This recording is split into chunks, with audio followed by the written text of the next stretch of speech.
Allahumma sholli ala Muhammad. Bu, ada 3 golongan manusia yang ibadahnya sebagus apapun nggak akan diterima oleh Allah, doanya sebaik apapun, sekhusyuk apapun nggak akan dikabulkan Allah, bahkan di akhirat nggak bisa menerima syafaat Rasulullah. Rungokno toh, walaupun ibadahnya bagus, sholatnya top, bukan cuma yang wajib, sholat sunnah dikerjakan semua,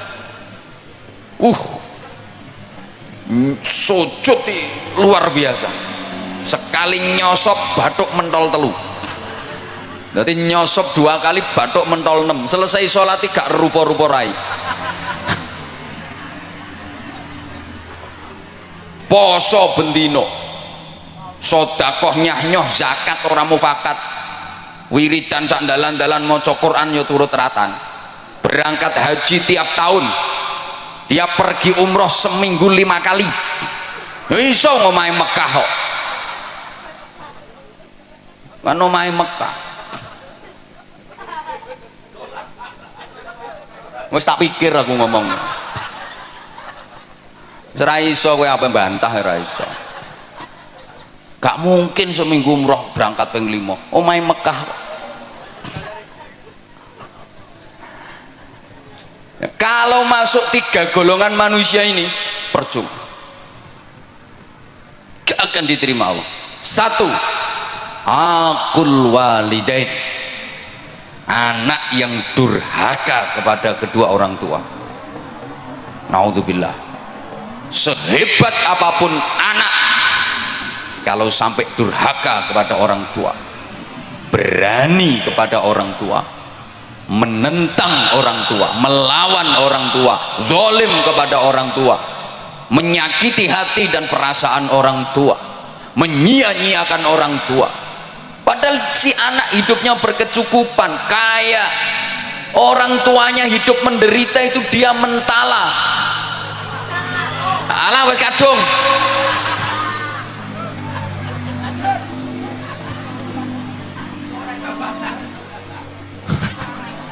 sing ceramah aku apa sampean? Lah iya,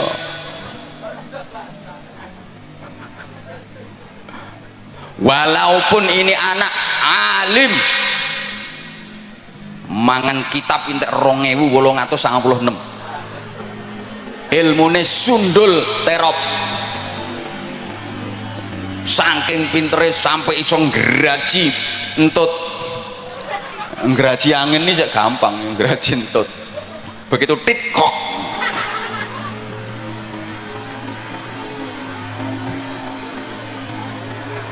Kalau berani sama orang tua, menyakitkan orang tua, durhaka kepada orang tua, seluruh ibadahnya ditolak sama Allah, doanya nggak akan dikabulkan oleh Allah, bahkan di akhirat dia nggak bisa menerima syafaat Rasulullah. Walaupun secara lahiriah orang tuanya seakan-akan bersalah, karena dalam hubungan anak dengan orang tua itu undang-undangnya cuma ada 2 pasal. Pasal 1, orang tua tidak pernah bersalah. Pasal 2, apabila orang tua melakukan kesalahan, kembali ke pasal 1. Ya gak mumet, memang pasalnya cuma 2 kok. Jadi hubungan anak kepada orang tua itu pasalnya cuma 2 undang-undangnya. Pasal 1, orang tua tidak pernah bersalah. Pasal 2, apabila orang tua melakukan kesalahan, kembali ke pasal 1. Sehingga kalau sampai terjadi anak ribut sama orang tua, anak gegeran sama orang tua, demi Allah di apa-apa no sing salah anaknya. Ono sing mikir ketara gak rukun kae.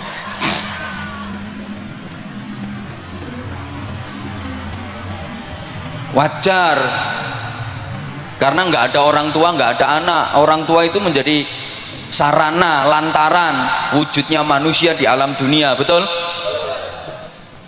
Boleh kene ono sing tanpa wong tua, jadi orang bejudus teko lemah, apa meletek teko watu,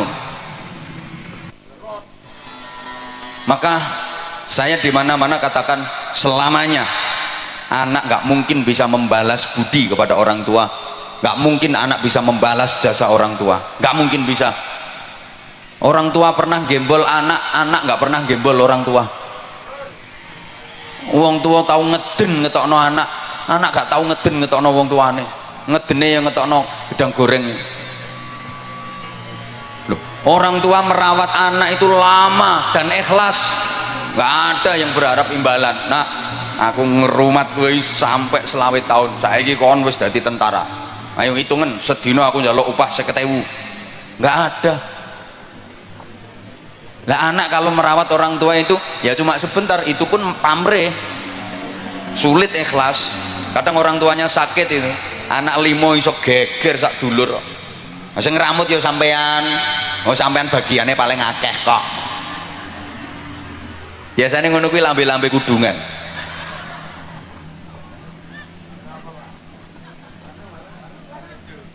Halo, halo, ya. Rungokno, orang tua merawat anak itu yang diharapkan hidupnya anak, sing diharap-harap uripe. Lah nek anak ngramut wong tua iki mek karo nunggu matine kok. Sorry ya, orang tua itu mau gantiin sakitnya anak, kalau anak nggak mau gantiin sakitnya orang tua. Orang tua rela menggantikan derita anak, kalau anak nggak mungkin mau menggantikan derita orang tua. Saya udah sering kasih contoh, orang tua itu punya anak sakit, anak masih kecil sakit, ya Allah, nangis semalaman nungguin anak nggak tidur. Dia nggak rela seekor nyamuk pun menggigit anaknya, hinggap di tubuh anaknya, ditunggoni sampai gak turu, nangis memohon kepada Allah, ya Allah, biar saya saja yang gantiin sakitnya anak saya asal anak saya sehat. Tapi anak nggak mungkin mau gantiin sakitnya orang tua. Maaf, ayo coba sampean misalnya punya orang tua sudah pikun, ayo sampean gelem genteni, ya Allah, kula sing pikun mawon.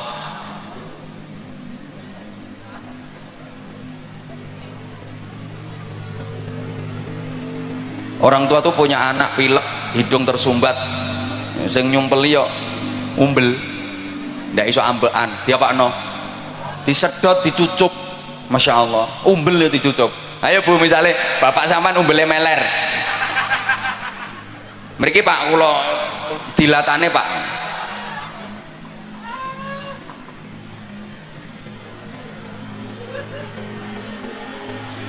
Lah orang tua itu siapa saja? Satu, abul jasad, orang tua kandung, ayah dan ibu kandung. Dua, abur ruh, yang merawat ruh, merawat jiwa, gurunya, kiainya, bunyainya, ustadz ustadzahnya. Hukumnya sama orang tua. Kalau orang tua kandung itu yang merawat jasmani, kalau guru, kiai, bunyai itu yang merawat rohani.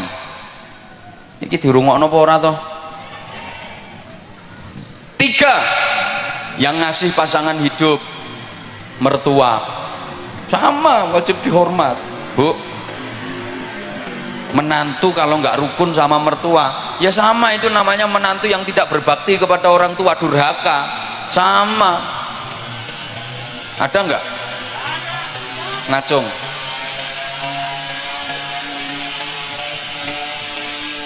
Sing akeh mantu gak rukun karo mara tuwa, iki mantu wedok. Kenapa? Mohon maaf, penting ini. Perempuan itu cenderung serakah.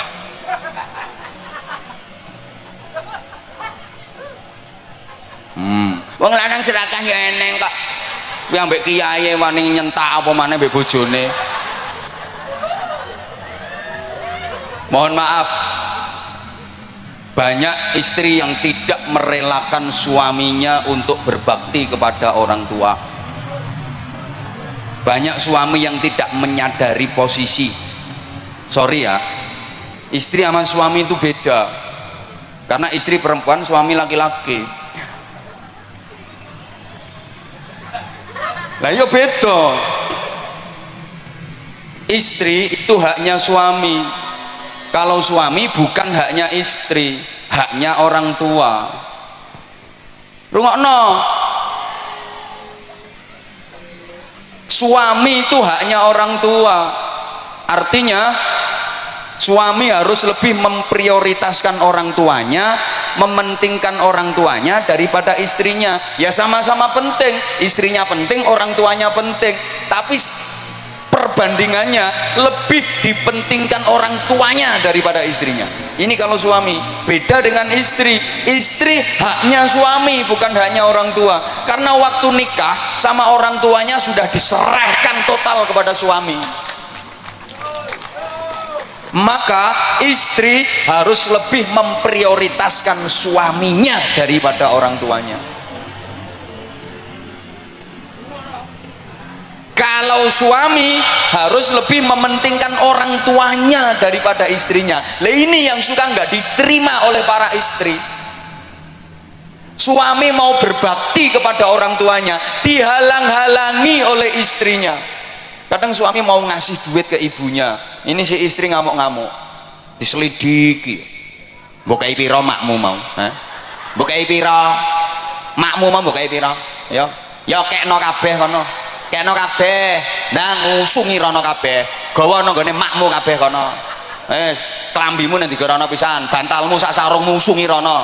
Engko bengi nang kelon karo makmu kono.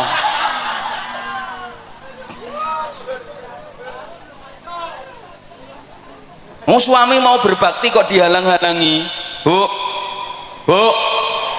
ibu harus sadar, bagi suami orang tua itu prioritas daripada istri. Bu, ikhlas nggih, relakan suamimu berbakti kepada orang tuanya, yang orang tua suami adalah mertuamu. Maka istri solehah, calon-calon bidadari surga itu adalah perempuan-perempuan yang mengikhlaskan, merelakan suaminya berbakti kepada orang tuanya. Suaminya lebih mementingkan orang tuanya daripada dirinya sendiri. Itu perempuan-perempuan solehah, calon-calon bidadari surga. Nggih Bu nggih? Nggih Bu nggih? Jadi misalnya, Bu, suami ibu punya duit 10 juta. Nah, ibu sebagai istri dikasih 3 juta, yang 7 juta dikasihkan ibunya suami. Ikhlas nggih?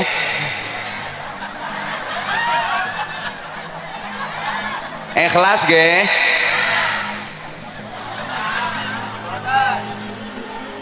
Ikhlas mboten?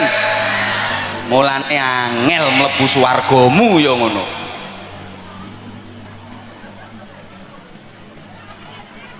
Loh, namanya lebih diprioritaskan ibunya daripada istrinya kok.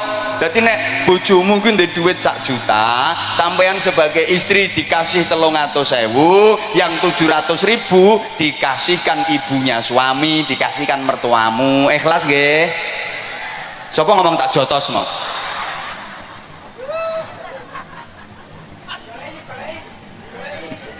Tak jotos deh. Wi istri apa petinju kok tak jotos gitu. Kalau ibu ikhlas, nah itu gampang masuk surga. Itu istri solehah dan calon-calon ratu bidadari surga. Halo, rungokno. Jadi sampean niku Bu, kalau dikasih uang belanja sama suami, sebelum nerima duit itu sampean ngomong, Mas, aku sampean kei duit ngene iki, buke sampean kei to ora? Lek buke sampean kei ya aku gelem nerima duit iki. Lek nek buke gak sampean kei, aku mau nampani, Mas. Buke kei sik kudu luwih akeh. Lek buke wis sampean kei, lagek tak trima. Ngoten nggih? Pret.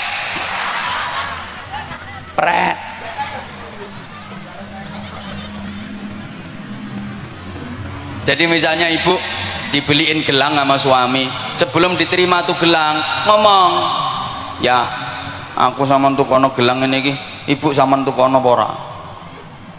Le ibu sama tukono ya aku gelem. Lah nek ibu gak sama tukono, aku mau nganggo ya, gak gelang-gelangan rapopo. penting ibu timbang aku. Ibu sing ngramut sampean, sengsara rekoso mulai cilik gedhekno sampean, sorone ra karuan. Aku petuk sampean wis siap pakai. Aku gelem nganggo gelang iki, tapi ibu ya tukono gelang sing luwih gedhe. Ngoten Bu nggih. Alah ora trimo pret nek iki. Pret.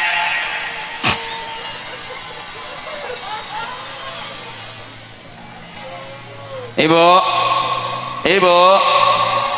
Jadi misalnya ibu mau diajak berangkat umroh sama suami, ibu harus ngomong, ya aku kata dijak umroh, ibu saman jak tak gak.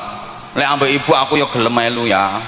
Lah nek ibu gak saman jak, aku yang mau podo-podone duwe saman pas-pasan. Berangkat ambek ibu ae. Aku kari-kari gak apa-apa. Penting ibu timbang aku. Bapak, sampean sebagai suami Pak, kalau punya istri yang karakternya seperti itu, betul-betul lelaki beruntung di dunia ini. Beja-bejane wong lanang. Subhanallah, itu istri solihah yang memuliakan suami dunia akhirat. Betul Pak. Kalau Bapak punya istri dengan tipikal seperti itu, aku pesen Pak, ramuten sing apik, jangan sia-siakan. Betul Pak. Perempuan seperti itu Pak, sebelum mati jangan dikubur dulu.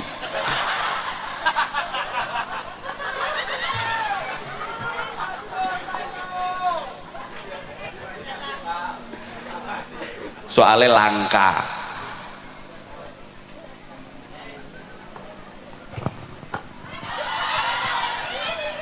Lo udah 1,5 jam loh ini. Yang kedua, yang kedua, mahal yo gak melo urun kok. Yang ibadahnya pasti ditolak, doanya nggak mungkin diijabah, dan di akhirat nggak bisa menerima syafaat Rasulullah adalah para istri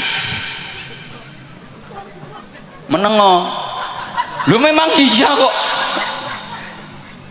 Istri-istri yang suka melukai perasaan suami, menyakiti hati suami padahal suaminya benar, dan suka membebani suami di luar batas kemampuannya.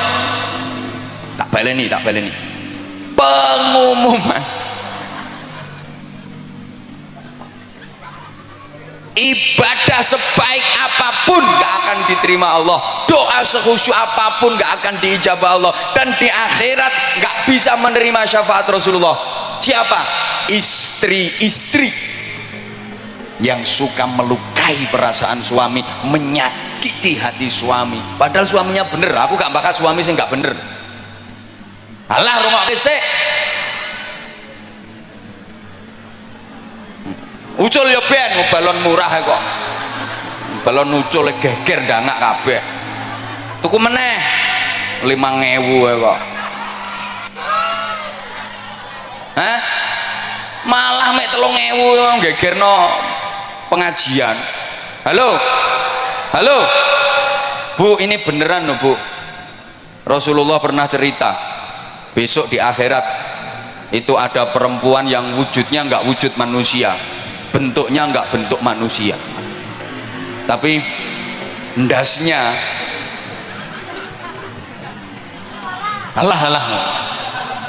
ndasnya itu ndas celeng, terus awaknya awak menengok lagi, awaknya awak khimar, wis gampangane ndase celeng awake jaran. Hi, ngeri. Ndase celeng awake jaran. Siapa itu? Ya tadi, perempuan yang suka membebani suami di luar batas kemampuan. Wong suami lo penghasilannya sebulan ini lo cuma 2 juta. Nek njaluk blonjo saulan sampai 250 juta.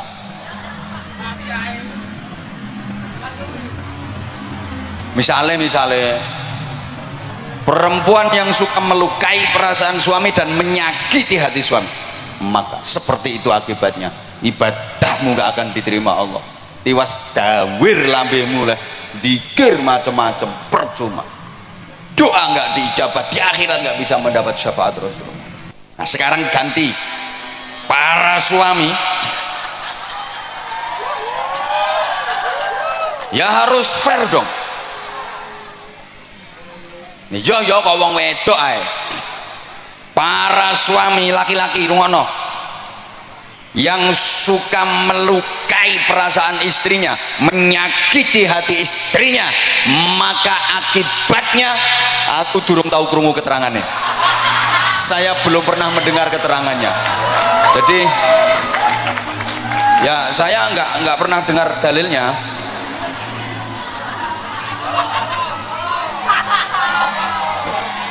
Lah nanti kalau saya sampaikan yo malah keliru kabeh.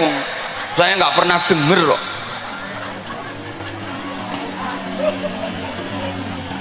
Bagusnya perempuan itu nggak perlu ngerti dalil-dalil yang kayak gitu. Marake ngelamak, ngelunjak, ingkrah-ingkrah ndase wong lanang. Lho wong istri itu lo nggak ngerti dalil ini, suami iso kalah, apalagi ngerti dalil. Malah nyenyek wong lanang. Memang istri itu nggak usah ngerti dalil-dalil kayak gitu, bahaya. Wong nggak ngerti dalil sing lanang kalah kok, pemane ngerti dalil. Mulane bro sing urung rapi ya, besok nek rapi golek wong itu sing goblok-goblok ae, gampang dihapusi. Nek pinter-pintere gak iso ngendhalekno nyonyor kae.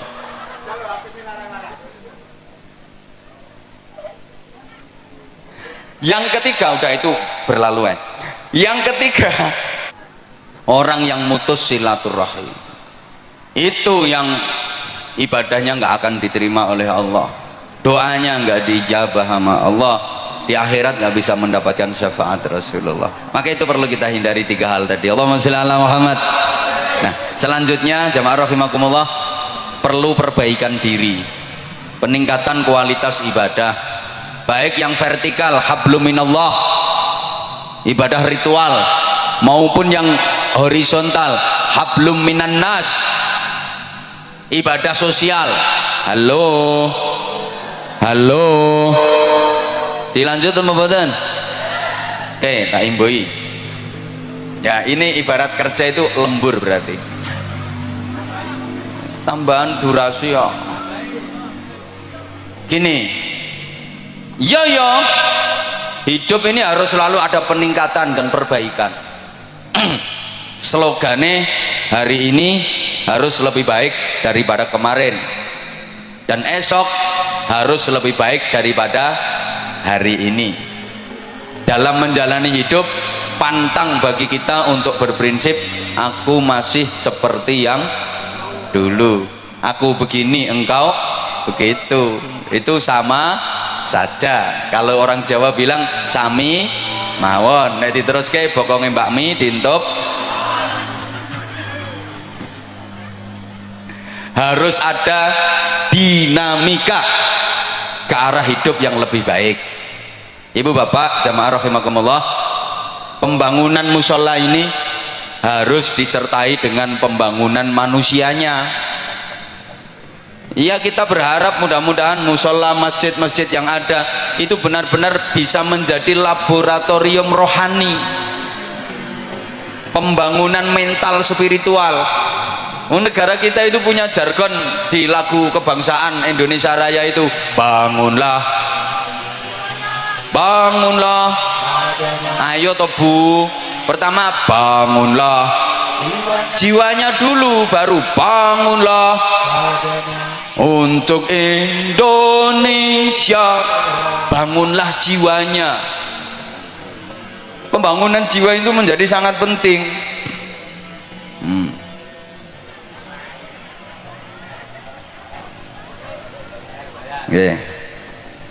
Mohon gelas ini untuk dikeletak.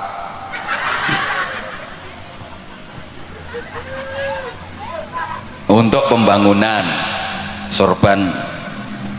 Nggih. Iya. Nah itu juga termasuk bagian dari perbaikan. Nggih Bu nggih. Bu, saya yakin semuanya bawa duit. Kalau nggak bawa duit nggak apa-apa kok, kalung dilepas, gelang dipelorot nggak apa-apa, nanti biar dijual sama panitia. Ini pasti semuanya bawa duit. Saya nggak percaya kalau nggak bawa duit. Ono yang 100.000, ada yang 50.000, 20.000, 10.000, 5.000, 2.000, 1.000. Nanti kira-kira yang disedekahkan berapa? Perlu diingat, sedekah itu yang penting banyak walaupun tidak ikhlas, daripada ikhlas cuma sedikit. Tak baleni, lebih baik sedekah yang banyak walaupun tidak ikhlas daripada ikhlas tapi cuma sedikit. Kenapa saya berani bilang lebih baik sedekah banyak walaupun tidak ikhlas? Loh iya, daripada ikhlas tapi sedekahnya cuma sedikit. Karena kalau sedekahnya banyak, terus sedekah banyak, terus sedekah banyak, pasti lama-lama ikhlas. Mesti metu ikhlas ya. Mikir ora ikhlas, terus ngetokno akeh kok ora ikhlas. Tapi kalau sedekah itu prinsipnya yang penting ikhlas walaupun sedikit, sampai mate gak kira sedekah akeh. Dan ciri-ciri sedekah ikhlas, tanda-tanda sedekah itu ikhlas adalah sedekahnya banyak. Tandane wong sedekah ikhlas iku sedekah akeh. Soalnya nek sedekah akeh gak mikir, gak perhitungan. Tak baleni. Tanda-tanda orang ikhlas dalam bersedekah itu adalah sedekahnya banyak. Tandane ikhlas. Soalnya gak perhitungan, gue duit piro? Wis gak perhitungan. Engko urusan engko, sesuk urusan sesuk. Rezeki akeh sing nguri, mesti ditempui, diganti sama Allah dengan ganti yang lebih banyak. Itu tandanya ikhlas. Nah, di antara tanda-tanda orang sedekah tidak ikhlas, itu sedekahnya nilainya kecil, sedekahnya sedikit. Tandane wong perhitungan. Duitku karek 200. Engko nek tak sedekahno 50. Lah karek 150, sesuk bayar kreditan 70. Anakku sangune rungokno, nang ngaji gak butuh sangu anakmu. Halo. Maka wong niku nek sedekahe kulino sithik iku tandane gak ikhlas. Ayo bantau. Sedikit banyak itu bukan jumlah dan nominal, tapi prosentase dan pembanding. Ukuran sedikitnya yang ngeleset di bawah sama yang duduk metingkring di atas panggung jelas beda. Jelas beda. Mungkin lek kanggo sampean 500.000 wis akeh, tapi lek kanggo sing nang dhuwur panggung sithik 500.000 kuwi. Makanya saya bilang bukan jumlah tapi prosentase dan pembanding ukurannya.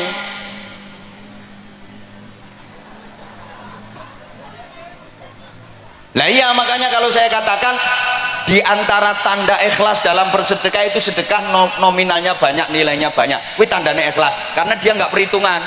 Tandane wong sedekah gak ikhlas itu sedekahnya sedikit karena dia perhitungan. Halo.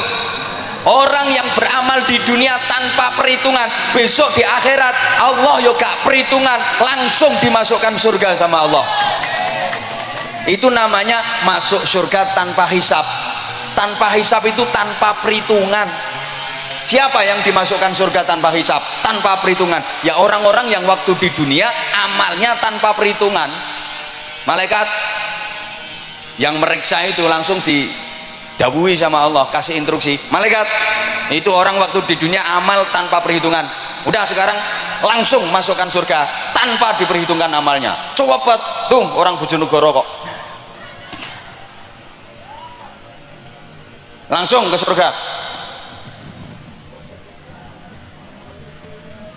Halo.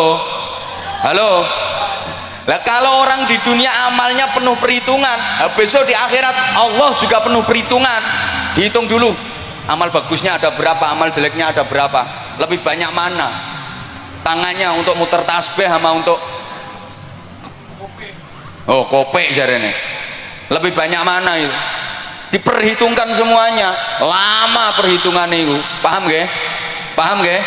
Ada yang masuk surga bighairi hisab, tanpa hisab, itu artinya tanpa diperhitungkan amalnya. Orang-orang yang waktu di dunia melakukan amal tanpa perhitungan, besok di akhirat Allah memasukkan surga tanpa perhitungan. Tapi kalau amal di dunia diperhitung no, sok no akhirat awas diperhitung karo Gusti Allah.